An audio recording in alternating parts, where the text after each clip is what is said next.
Hello and welcome friends. आइए आज हम लोग एक नए टॉपिक के बारे में जानेंगे जो कि है हम लोग का पार्शियल डिफरेंशिएशन। ठीक है ना, पार्शियल डिफरेंशिएशन के बारे में जानते हैं। देखिए, सबसे पहले तो हम लोग ये डिफरेंशिएशन हम लोग जानते हैं कि 11-12 में पढ़ चुके हैं कि डिफरेंशिएशन क्या होता है। ठीक है ना, अगर एक सिंपल भाषा में बोले तो डिफरेंशिएशन क्या होता है कि रेट ऑफ चेंज। ठीक है ना, तो अब हम लोग क्या करेंगे, अब पार्शियल डिफरेंशिएशन के बारे में पढ़ेंगे।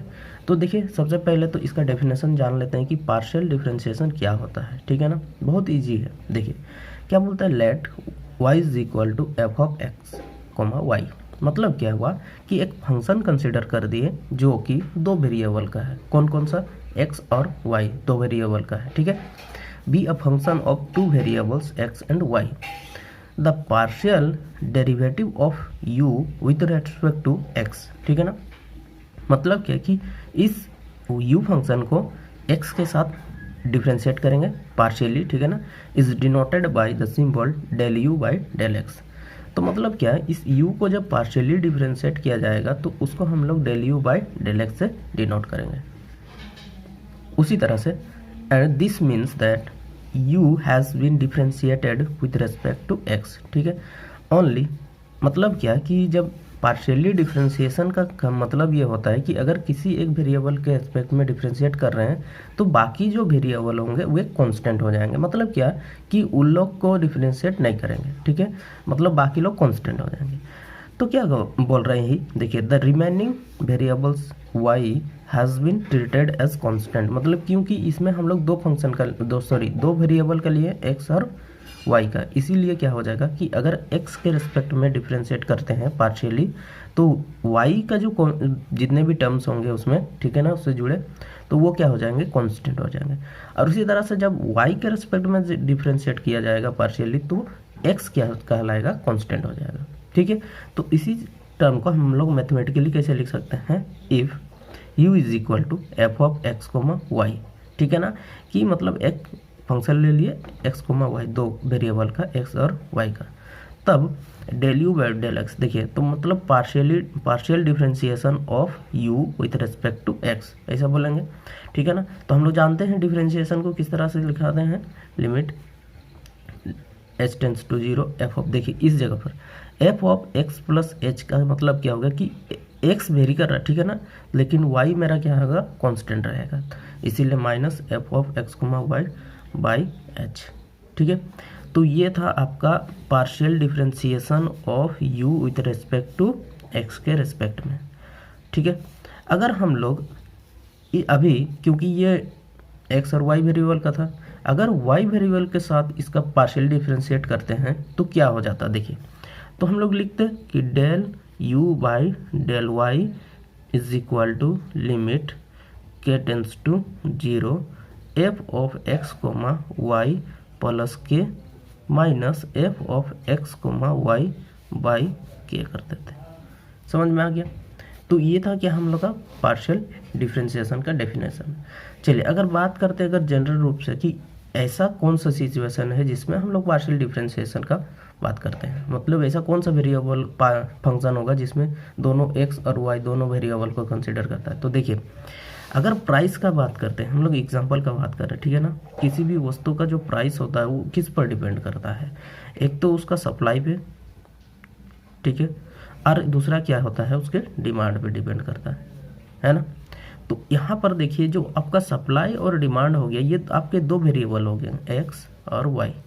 ठीक है, और ये प्राइस क्या, ये फंक्शन है, यही आपका डिफरेंट चेंज होगा, देखिए दोनों पर डिपेंड करता है। ठीक है ना, तो इस ऐसे सिचुएशन सब में क्या करते हैं हम लोग, पार्शियल डिफरेंशिएशन का प्रयोग करते हैं।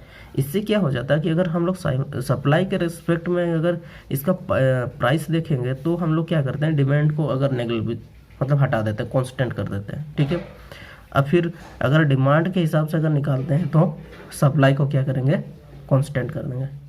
चलिए और एक एग्जांपल ले लेते हैं, जैसे कि देखिए u इज इक्वल टू, एक फंक्शन हम कंसिडर कर रहे हैं, ठीक है, जिसमें x y z, यहाँ पर देखिए तीन गो वेरिएबल है।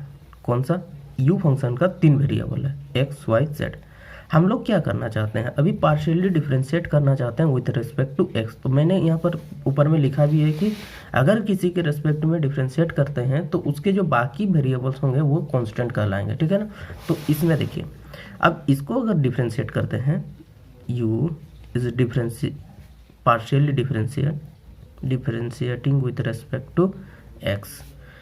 जब हम लोग u को जब x के रिस्पेक्ट में पार्शियली डिफरेंशिएट करेंगे तो इसको क्या फिर लिख देंगे, देखिए del u by del x, denote करते हैं limit s tends to 0 f of x comma h, फिर यहाँ देखिए y z constant minus f of x comma y comma z by यहाँ पर h, ठीक है। उसी तरह से अगर हम लोग पार्शियली डिफरेंशिएट करते हैं विद रिस्पेक्ट टू y तो फिर किससे डिनोट करते हैं, del u by del y से, z से करते हैं तो del u by del z से। समझ में आ गया, इसमें कुछ नहीं करना। इससे जब सवाल बनाएंगे तो आपको बहुत ही आसान लगेगा दोस्तों, ठीक है। तो चलिए, अगर देखिए इसमें तो x y z अलग अलग मुझे बोलता, कभी कभार आपको क्या होता है कि जो फंक्शन होता है वो इस तरह से भी दिया रहता है, u इज इक्वल टू, देखिए function x1 comma x2 comma x3 comma dot dot xn इस तरह से दिया रहेगा। तब भी आपको यहाँ घबराना नहीं है। देखिए आप बोलेंगे कि इसी फंक्शन का u फंक्शन का डिफरेंशिएटिंग कीजिए with respect to x1, partially differentiate कीजिए विद रिस्पेक्ट टू x1, तो क्या होता है del u by del x1 कर देंगे। अगर x2 के रिस्पेक्ट में बोलेंगे तो del u by del x2, xn के रिस्पेक्ट में करेंगे इस तरह से तो del u by del xn। ये सब क्या है, ये सब इस तरह से डिनोट किया जाता है, ठीक है ना। तो पार्शियली डिफरेंशिएट को इस तरह से डिनोट कर सकते हैं। तो चलिए हम लोग एक सवाल बनाते हैं इससे क्या होगा कि हम लोग का जो पढ़े उससे क्या होगा, बिल्डअप हो जाए, मतलब इसको अच्छी तरह से समझ जाएंगे, ठीक है। चलिए, जैसे कि आप लोग यहाँ देख सकते हैं एक सवाल लिखा हुआ है कि u is equal to x cube plus y cube plus 3xy या yx लिखा हुआ है, ठीक है ना। ये फंक्शन है और हमको क्या निकालना है कि del u by del x और del u by del y निकालना। इसका क्या मतलब है कि हमको इस u फंक्शन को डिफरेंशिएट करो partially with respect to x और विथ रिस्पेक्ट टू y के रिस्पेक्ट में क्या करना है, डिफरेंशिएट करना, ठीक है। तो चलिए हम लोग डिफरेंशिएट करते हैं। तो जानते हैं कि del u by del x, तो del u by del x को कैसे निकालेंगे भाई, देखिए तो इस वाले में del by del x q का निकालेंगे प्लस, देखिए ये वाला क्या हो जाएगा, ये वाला जो वाई क्यू है ये 0 हो जाएगा। क्यों होगा, हमने क्या कहा कि हम लोग पार्शियली डिफरेंशिएट कर रहे हैं। देखिए partially differentiate with respect to x के रेस्पेक्ट में, जब x के रेस्पेक्ट में डिफरेंशिएट कर रहे हैं तो मतलब ये y क्या वाला टर्म खाली y है ना भाई, इसमें x तो नहीं है, खाली y टर्म है, इसलिए क्या हो जाएगा 0। यहाँ पर देखिए यहाँ पर y और x है, ठीक है ना, इसीलिए क्या करेंगे यहाँ पर y क्या कहलाए, कांस्टेंट कहलाएगा। तो मतलब यहाँ पर देंगे del by del x 3a y x, ठीक है। तो मैंने क्या किया कि y जो होगा आपका कांस्टेंट होगा, तो मतलब जानते हैं कि डिफरेंशिएशन में कांस्टेंट बाहर हो जाता है, मतलब इसमें देखिए मल्टीप्लाई में है ना, इसीलिए बाहर कर दे रहे हैं। वैसे तो कांस्टेंट कांस्टेंट का डिफरेंशिएशन 0 होता है। अब देखिए इसको कितना वैल्यू हो जाएगा, 3x² प्लस 0, अब यहाँ 3ay del x by del x होगा। देखिए सबसे पहले तो इस वाले का तो हम लोग जानते हैं डेल बाई डेल x का power n is equal to n x का पावर n-1 होता है, ठीक है। अब यहाँ देखिए, और हम लोग ये भी जानते हैं कि d बाई डी एक्स कोई कांस्टेंट और फिर x दिया है, तो हम लोग क्या करते हैं, हम लोग कांस्टेंट बाहर तो u इंटू भी लगाएंगे इसमें, तो फिर u ये तो वापस बाहर आ जाएगा, तो यहाँ पर हम लोग d बाई डी एक्स कर देते हैं। तो ये दोनों कट गया, तो यहाँ पर देखिए डेल एक्स और डेल एक्स कट के क्या बचेगा 1। तो इसका आंसर कितना हो जाएगा, 3 टाइम्स x² प्लस 3ay हो गया, ठीक है। Del u by del x का वैल्यू हमको यही पूछा था, तो del u by del x का वैल्यू आ गया, ठीक है। लेकिन इस वाले में जो y है वो कैसा ट्रीट किया गया है, एक कांस्टेंट की तरह, ठीक है, याद रखिएगा। अब चलिए del u by del y निकालते हैं तो क्या होगा, देखिए तो del u by del y निकालते हैं ना, तो बोलेंगे यहाँ लिख देते हैं partially differentiating with respect to y. तो देखिए क्या हो जाएगा, इसमें बैठा दीजिए। अभी हम लोग डिफरेंशिएट कर रहे हैं वाई के रेस्पेक्ट में, तो वाई के रेस्पेक्ट में डिफरेंशिएट कर रहे हैं, तो एक्स वाले टर्म जो खाली सिंगल एक्स वाले टर्म जो होंगे वो क्या हो जाएंगे, जीरो।